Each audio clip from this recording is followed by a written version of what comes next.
So we're heading towards the end of the term. I can't believe it. Wow. Just want to thank you for coming. We've got some really good information to share with you today, but before I pass it off to Christina to talk about policy, procedure, and service animals, I just want to thank everybody for a really good semester. We got a lot done. I mean, we're going to hear more about Canvas, all the classes moving towards Canvas, that being expanded. We've got our accreditation report and all of the evidence completed. My gosh, what else? Right? People are still coming up for air. I mean, there's a few pieces of evidence yet to be collected, but that's just so fantastic. That's just a real labor of love for the college, really, to put our best foot forward. And I know people have been adjusting to lots of changes, obviously changes in leadership. There's been a ton of that. And I want to thank you for your patience with me as your new president. People have been very supportive and working together, and it's been very positive. Today is a wonderful day as well, our 16th Festival of Lights and Learning. I'm so looking forward to that.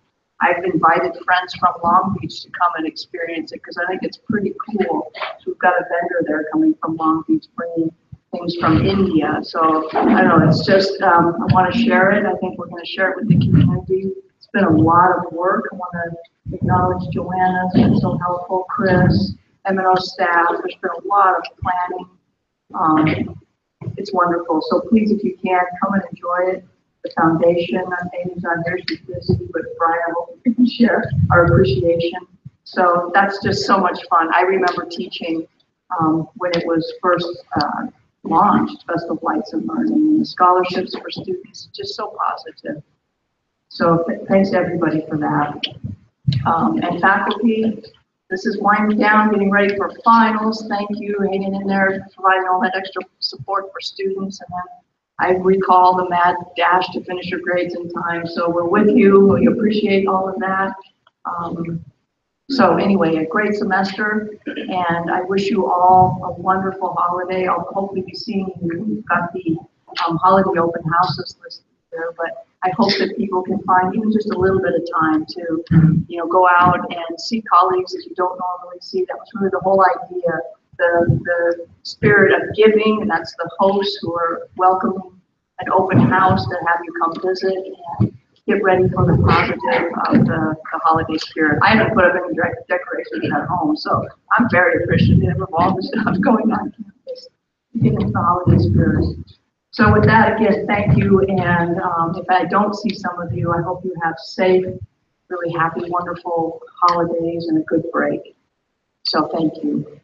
And with that, I would like to invite Christina Calderon to come up and share some good information about new procedures. Christina, thank you.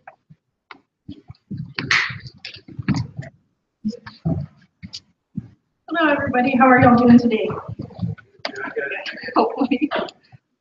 I'm here to talk to you about service animals, just some information about them, and just some about our policies and what we do here at Marksville College. If you look out front when you first came in, there are two pieces of paper for you out there. One of them is the Service Animal Guide for faculty and staff, and then the other one is AP 3440, which is our administrative procedure on service animals. So service animals are defined as dogs or miniature horses that are individually trained to do work or perform tasks for people with disabilities. So this usually comes as a surprise for a lot of people because you hear about service dogs, but miniature horses is usually funny for most people, yes. So does anybody know why miniature horses would be included as a service animal? Yes. Allergies or cultural or religious prohibition from a dog. Exactly, you are completely correct.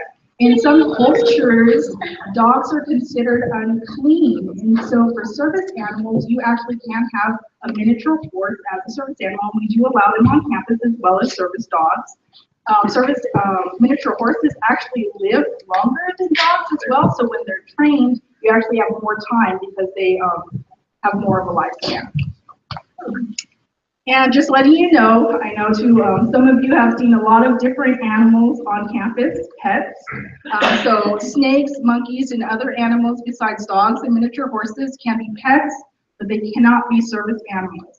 So for sure, the monkeys and snakes, they will never ever be considered a service animal because they carry diseases that can be transmitted to humans. So always think about that. But on campus, we only allow dogs and miniature horses.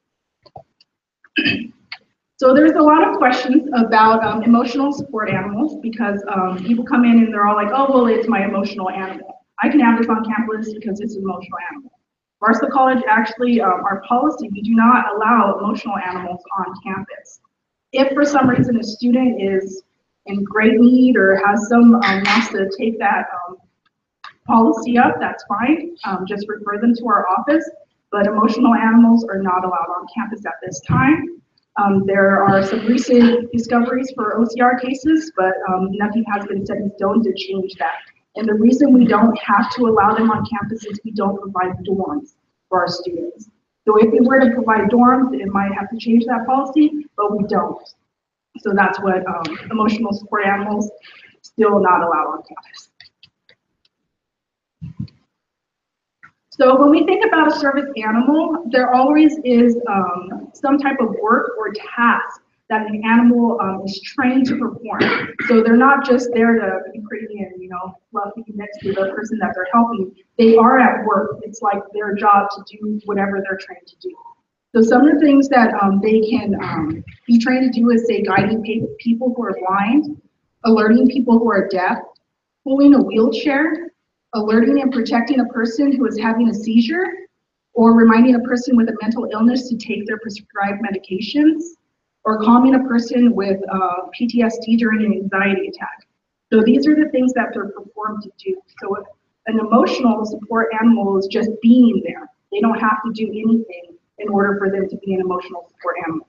But a service animal is actually trained to perform a specific task related to the person's disability. Okay, so those are the differences. So just a little bit of etiquette about service animals.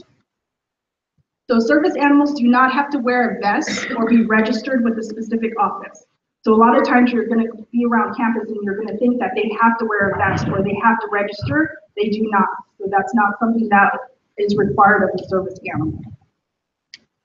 Also, a lot of times we have kids, or even us, I love animals, I just always want to pet them. Always ask a person if they're comfortable with you petting their animal. Many times they will say no. It's not that they're being rude or offensive.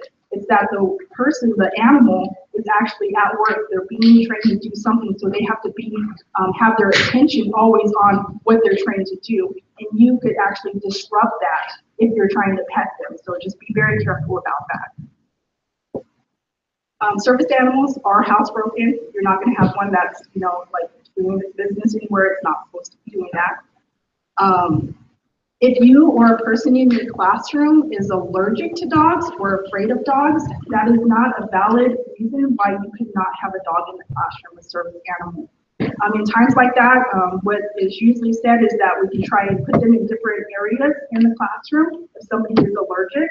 But be very careful. The person with the service animal, please don't just put them in the back of the classroom, because that would be basically discriminating against them. To try and make it so that it's conducive to learning no matter where you put them, but it is not a valid reason for them not to bring their service animal inside of the classroom. Usually the service animal is going to have some type of leash on it. If you see somebody, if you've ever seen somebody who is blind and they're holding their service animal, it has a tether on it or a harness, but that's not required because some people's disability the device might actually do something where they can't get around, or it might, the service that it's trained to perform, the animal, it might interfere. So they're not always harnessed. So just letting you know that they usually are, but there are some instances where they wouldn't be harnessed.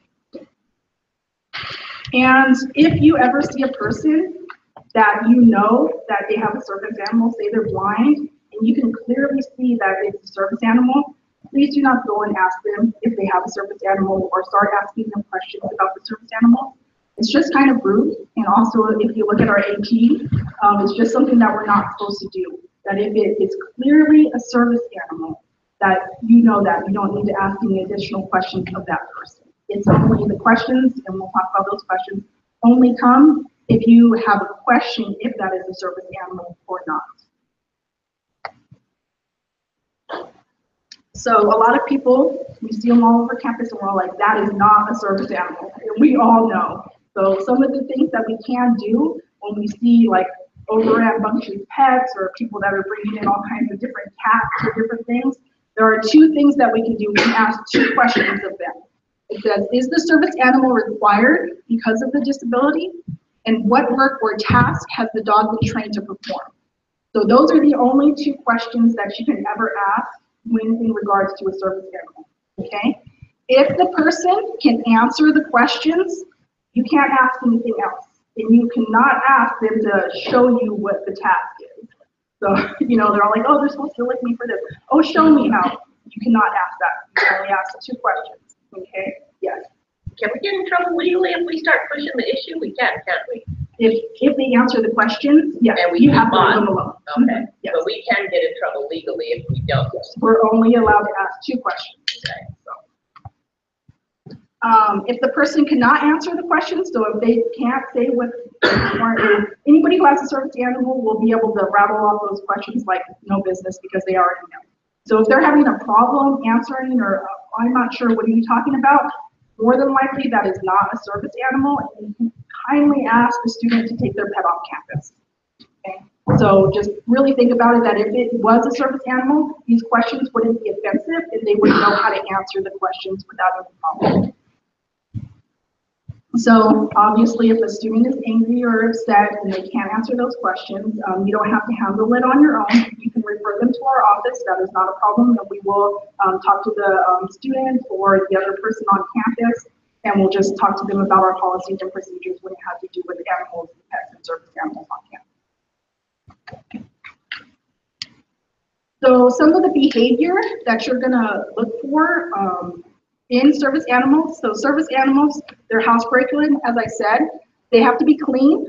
They must not be making a disruption. So if they're barking really crazy, if they're whimpering or anything like that, that is very uncharacteristic of a service animal. If they are making a disruption and you know that they're a service animal, you can ask that the student take the service animal out until they can calm the service animal down and then bring them back into the classroom.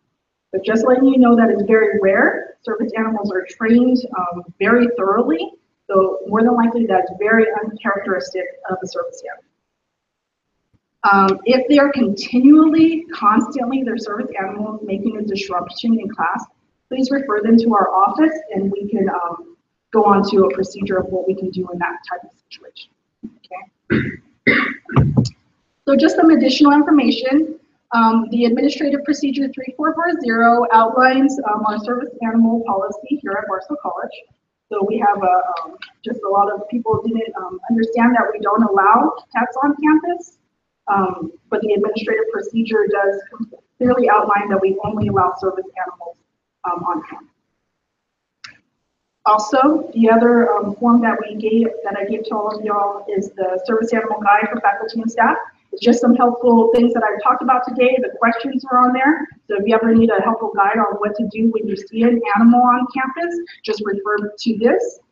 We do have a smaller one for students that's on our website so that they can have that information about what we actually allow here at Barstow College. And again, if you have any questions, just contact Access and either our extension, which is the 7225, or 7255, which is the main special program extension, and somebody would be up for help.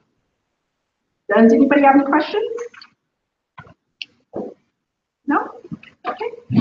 Oh, yes. Yes. Yes. And that's fine. They will still be in the classroom. It's just separated.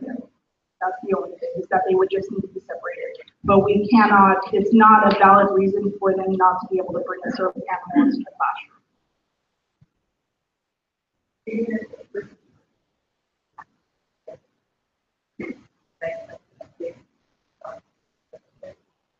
that case, we would want to, I would probably find more, talk to the chancellor's office about what has been done in the past, because right now for 88, completely, that's not okay. Yeah, I can look into it. I can ask, we have contacts for DSPS Solutions, and we can ask if anybody has ever had that happen before and what the process was. Yeah. Any other questions? No? Okay, thank you.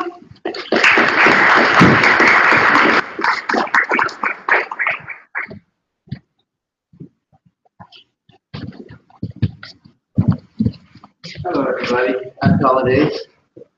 I'm here to talk about Canvas. Yay. Yeah, there you go. Just tilt it. Yeah, there you go. How many of you know what Canvas is? How many is using Canvas right now? Show of hands, who's using Canvas right now? Okay, I think just about everybody's using Canvas. So what I'm going to talk about a little bit today is, what are updating us on where we're at with our implementation with Canvas and other uses of Canvas as well. I know we're doing a lot of work with hybrid courses, with Canvas doing hands-live classes. We're doing a lot of work with student support services using Canvas to deliver information and resources and communication. So I'm going to go through that, and if you have any questions as I go through, I'm going to have to turn my back, and hopefully this technology will work. So we'll see. First of all, is everybody using the single sign-on to get to the Canvas and email? Everything working well? Okay. I want to thank the IT department, Felicia and Bryce and everybody there for putting that on. I know it was a very hard thing to do. It was very technical, but we got it up and working. So I think you give them a hand for that.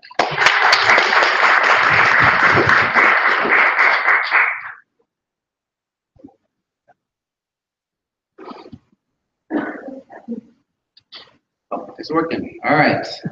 Just want to make sure. Just I'll give you a little timeline of what we've been doing. In spring 2017, we started the process of getting things into Canvas. We had to have a banner Canvas integration, which means that we needed to enroll faculty and students into their courses. So there has to be a really good integration between our SIS system, which is Banner, and Canvas. And that happened in spring of 2017. Additionally, we needed to have some kind of authentication, and that was completed at the same time.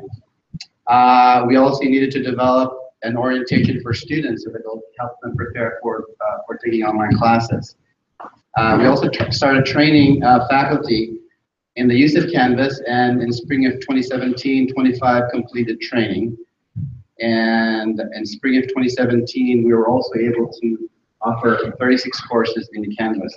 And we're still in the process of migrating a lot of online classes from Moodle to Canvas, but in spring 2017, we were actually able to offer 36 sections in Canvas.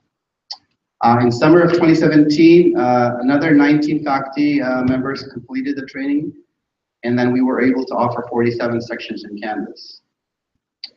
For fall, another 12 completed the training, and 20 more, and I think maybe some of you are taking my class right now, and hopefully in a couple of weeks, you'll be completing your training in Canvas as well.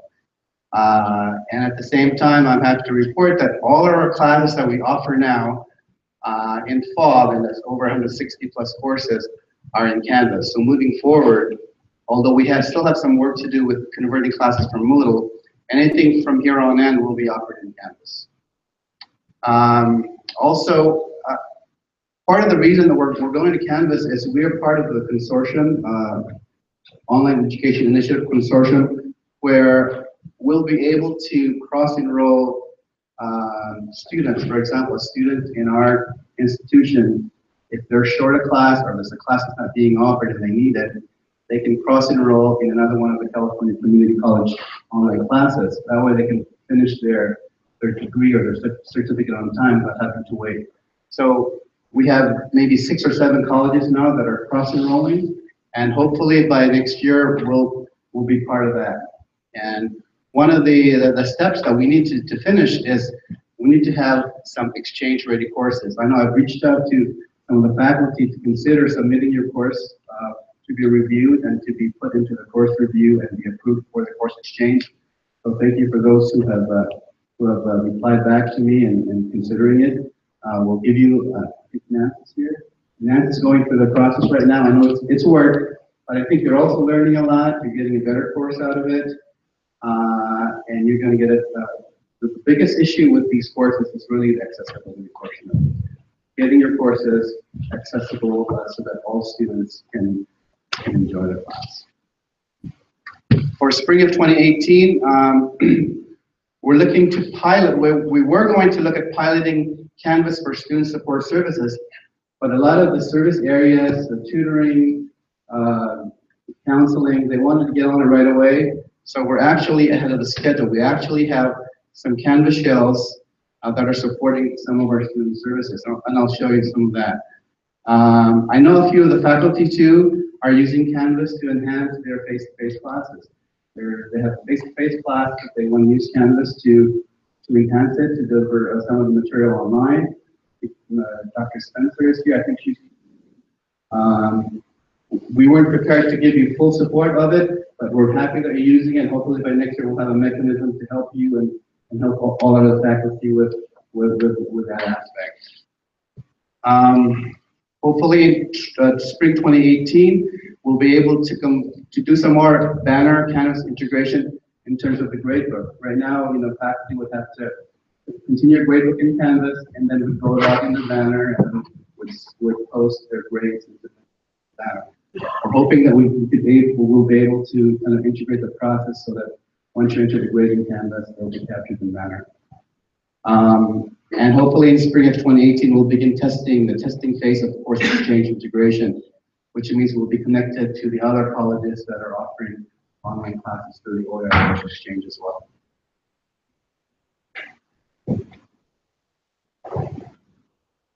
All right. We all know that we use Canvas for fully online courses. We use them for hybrid courses.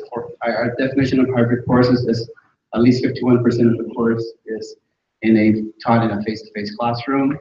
We use it for enhancing face-to-face courses.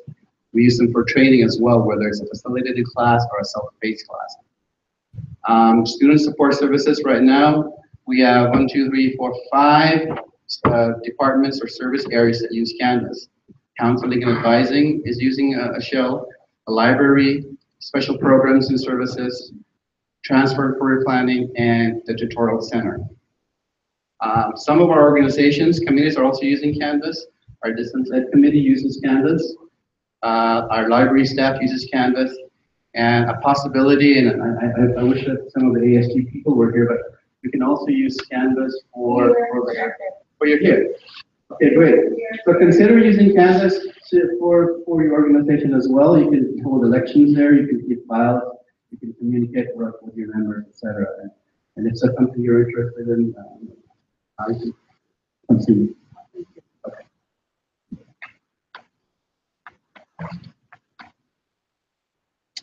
So, just for those who are not familiar with Canvas, I'm just going to do a real quick kind of overview of what Canvas does.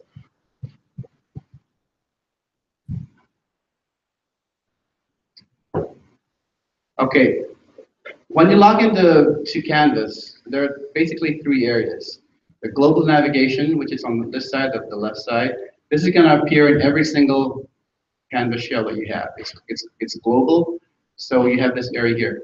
The next is your dashboard. Now your dashboard is what you'll see all your classes in, whether you're a student or a teacher or you're a service, you're in a service shell. You'll see all the courses here. And to the right is the to-do or the to-do list, where if you're a student, you'll see the things that are coming up that are due. If you're an instructor, you'll see items to be graded, calendar events that are coming up will be on this side. Now, as far as the dashboard, there are 2 views on the dashboard. You can look at them through the cards. These are course cards, or you can look at the recent activity. So if I look at the recent activity, or if I want to see the recent activity, it'll show me the things that are coming up, the announcements, notifications, discussions, things that are recently in all the courses that I'm in. Usually, most faculty, most students want the card view.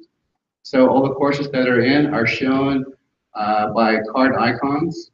Okay, and I know with these icons, what you can also do is you can customize it so that that you could better organize it. For example, you can change the color. So if I wanted to change the color of these icons or this particular icon, I could just go on and select a different color for it, and it changes. You can also give nicknames to your course cards. Same way, click that button. And if I want to just put Sandbox or whatever it is. So you're giving that course your nickname. On the very bottom is, if it is a course, it's actually the course number, but you can name it whatever you want. But this here will always be the course number.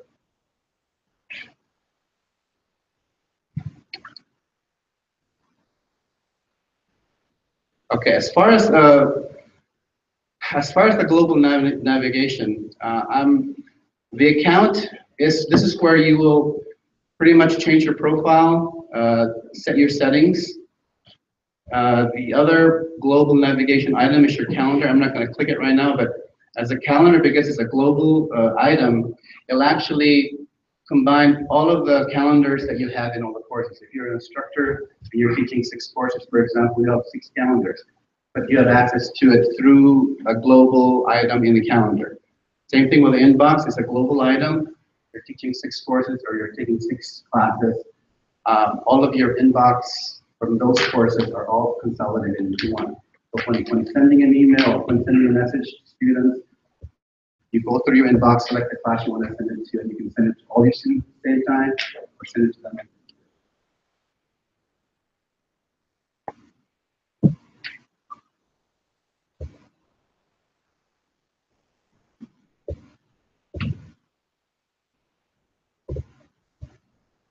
Okay, so let's take a look at a typical class.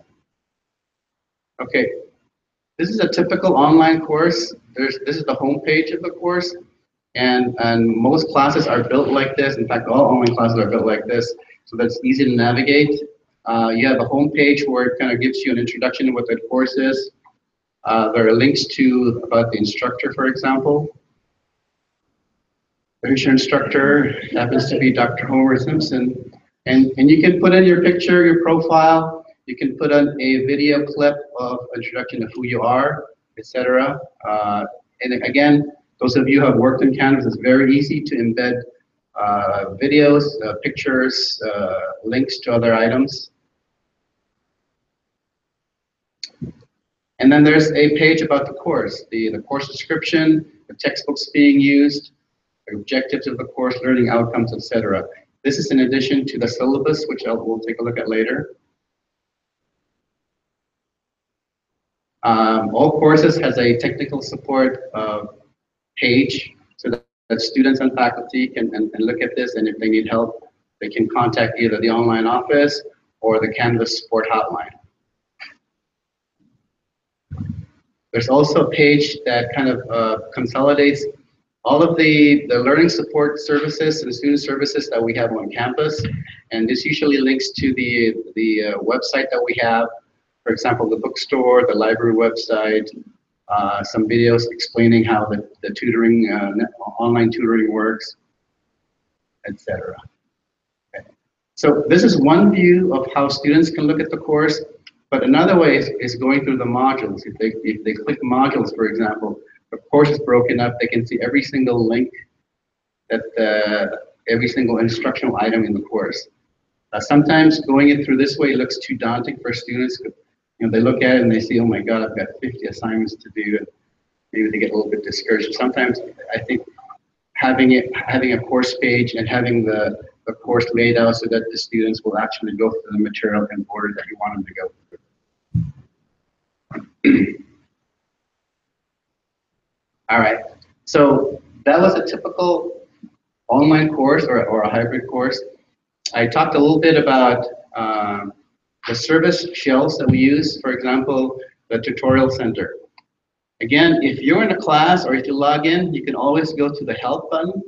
When you click the help, you can see that, first of all, you can ask your instructor. This will actually, if you click this, it'll take you to a place where you can send an email or a message to the instructor.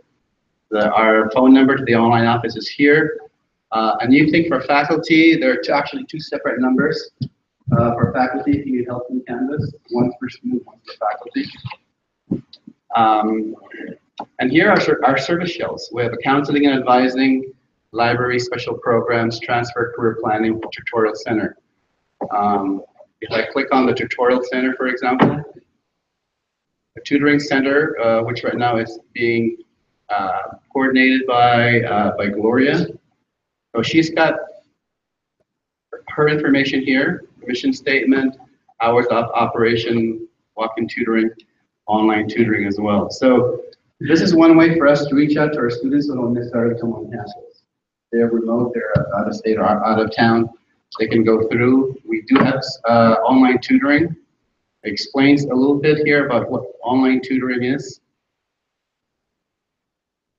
And it gives some videos of how to do that. So it's provided again by NetTutor. It's available 24/7. During the Thanksgiving period when the campus was closed, online tutoring through NetTutor was actually open. So we did get a lot of activity from students getting tutoring through online tutoring.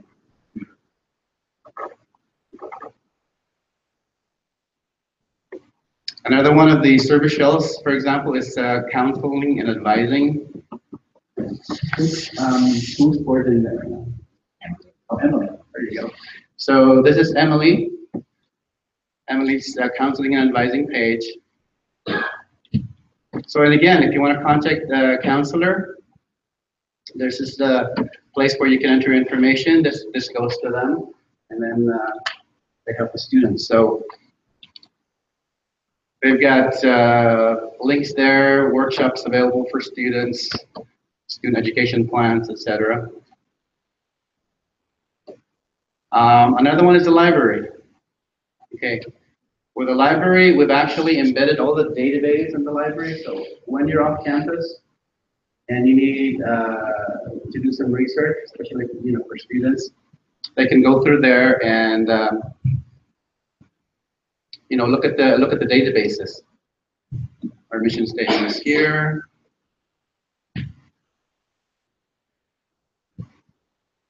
Tips and handouts. We've just implemented this, and Carrie, our librarian, is starting to get some feedback from students. They're actually getting some messages through the discussion board. So again, we're helping students remotely. They don't necessarily have to come on campus. And again, one of the things that we had talked about, I think last semester, was embedding a librarian in your campus class or in your online class. So if there's a special project that you need a librarian for example, or if you want a librarian to partake in the discussions, that's one way we can embed a librarian into your online class.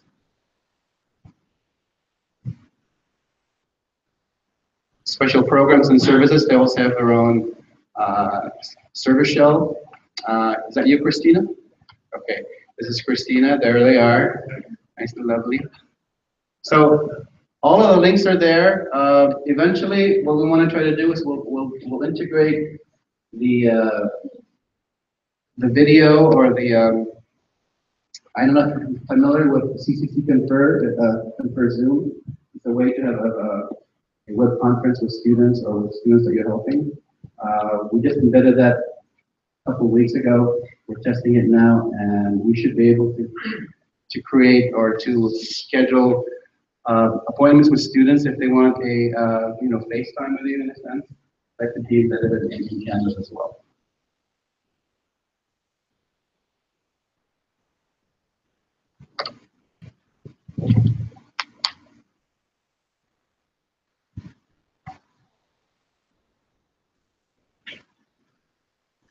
This is one of our introduction to teaching with Canvas class that some of you are taking now. This is the Confer Zoom that I was talking about. So I actually have a scheduled event tonight with some of the faculty members who are having trouble with some of the technology in Canvas. So I'll be doing a face-to-face time with them over the internet, and I can share my screen. I can see their screen. We can share files. So that's something I'm doing. Well, okay. Any questions? No? Good? All right, thank you.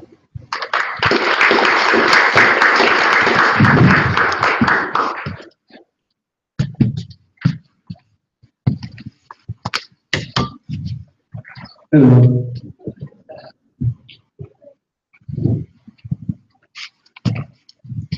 Okay, the next thing is, I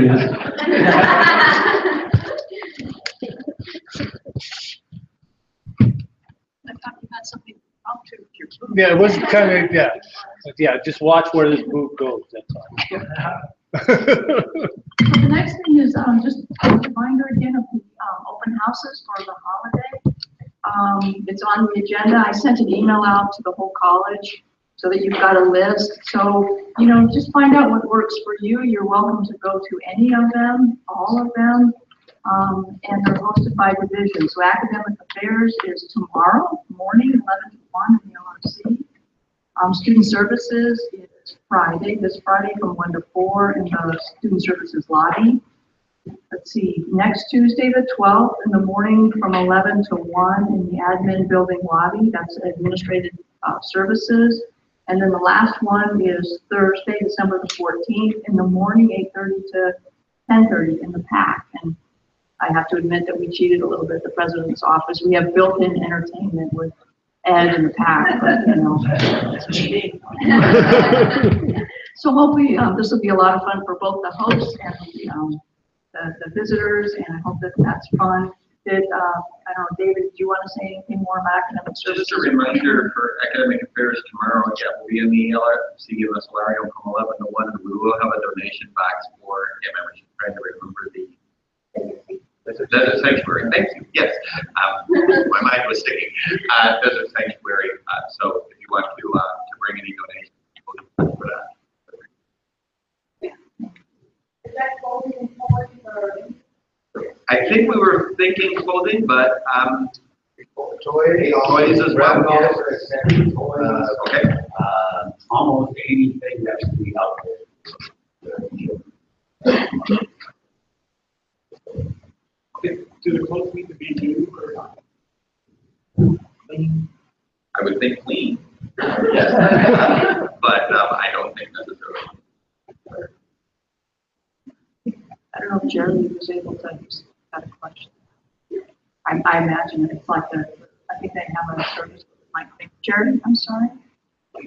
Sorry, Jerry, do you know as far as clothing, the question was asked if they have to be more clean, or is that something? They'll take any clothing as long as it's clean. Okay, so that's, so yeah. If they don't use it, what will happen is it will go to the treasure chest, which is our little place that we sell clothes to the homeless people. And we are able to do that, and I think last year, selling these $1 pieces of clothes, we got $35,000 from people or so just buying these clothes. So we'll put it all to good use. Okay. Thank you. I didn't do this anyway. Where are you? There we go. Yes. They can be put in the same box. Yes. I'll give you a box over here.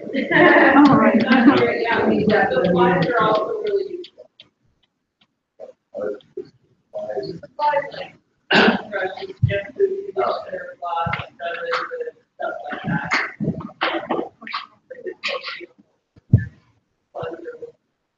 Well, most women, when they do leave, they leave clothes on their back, and that is all that they have when they go to shelter. So that would just kind of give you an idea of what our current resources by. Like this is probably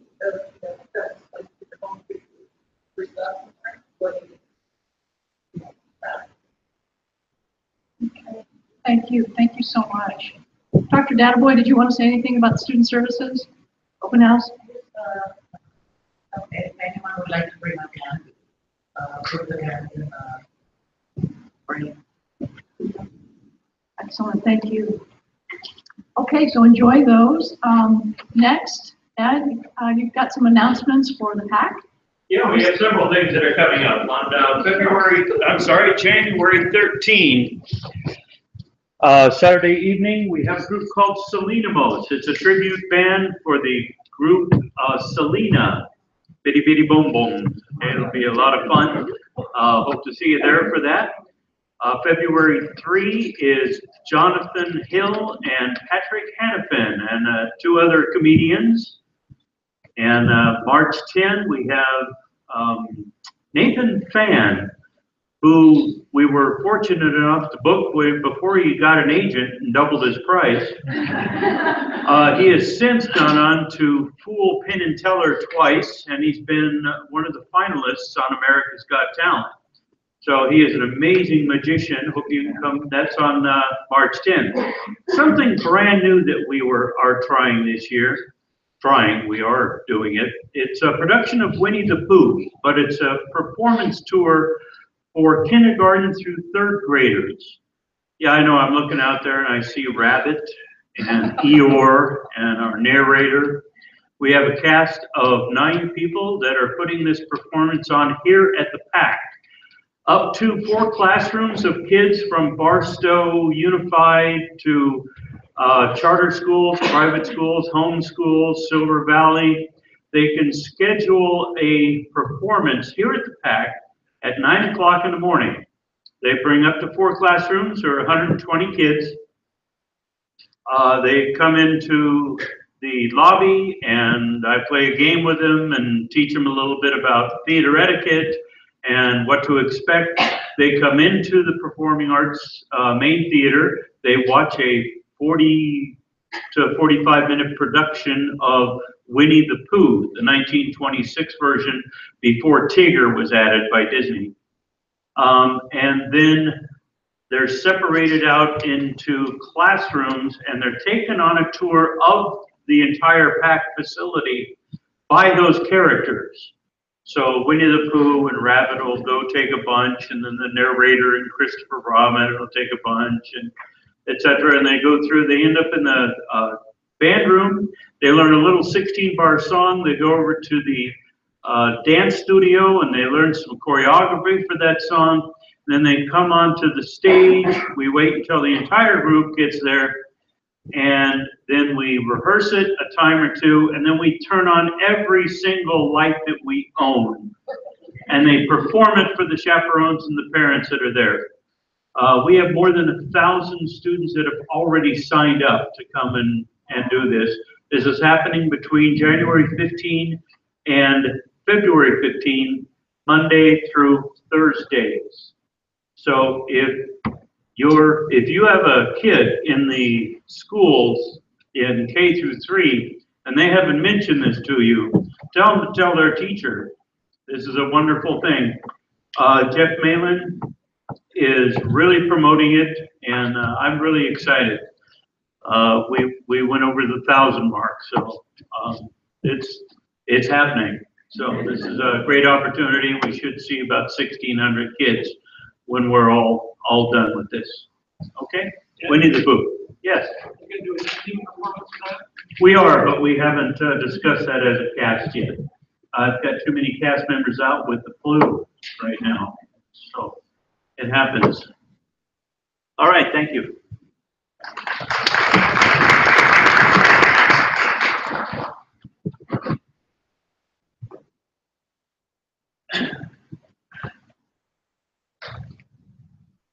All right.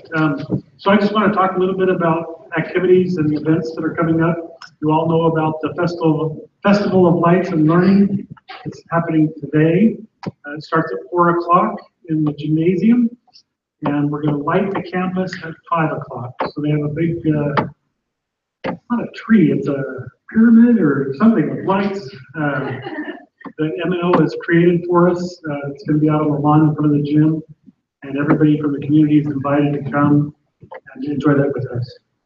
So please bring your family and friends, and we have over 30 vendors this year and a great variety of people coming. So next thing I want to talk about was the home basketball game. Our next basketball game is against San Diego Mesa Community College, and that's on the 13th of this month. It is a home game, and it's going to be at 6 o'clock right here in our gym. So we'd like to encourage everybody to wear their blue and gold or blue and off yellow and come and support the Vikings and help them. It's really a fun. The men's basketball team is doing awesome, and they're going to go places. And then finally, we have the Notoriety Variety Show that's coming on the 16th, on the Saturday, the 16th. It'll be here in the main theater of the PAC, and it's at 7 p.m. And we've been advised that some of the performances may not be suitable for audiences of all ages. So use discretion as far as bringing the family to this, okay? One more thing, in the email that I sent out, I mentioned that we're going to have a discount offer for the Selena Most concert. So Selena Most is coming to the PAC. It's January 13th. And it'd be a great Christmas gift to give to people. We wanted to open that up to employees. If you want to purchase Selena Most to give to other people as a Christmas gift or a holiday gift, you can do that. We're going to put in a code that will allow you to have 50% off of any of the prices for 1 week. So for the next week, you'll be able to get 50% off on the prices for the adult, senior, military, even the children's tickets are going to be 50% off. That's only for employees, but you can purchase for other people. So let's fill up the theater. Thank you. Yeah. Question? This is new to me, the Notoriety Variety. So what's that about? Is that new or? That's been going on for several years. Amy's been involved in that, and she directs that. But there's, it's a talent show, and they have comic acts and faculty, staff, students. They had tryouts about 2 weeks ago, I think it was. And so we have a great variety of performances. That's pretty exciting. Any other questions? Yes. Selena Gomez was a famous performer, and this is a tribute band. Yeah, no, not Gomez, sorry, Selena. It's the Cuban. No, she's Mexican American. Yeah, she's Mexican from Texas. She's what? She's from Texas. Yeah, but it's a Cuban type of music, right? Colombia, they were like Colombians, like You'll be surprised. You'll recognize about at least half of the songs because they played on the radio all the time. So very popular. She was a pop star in the 90s. she was happy right there. Yeah, it's true. You want to? You No, I remember? can't remember her last name, but.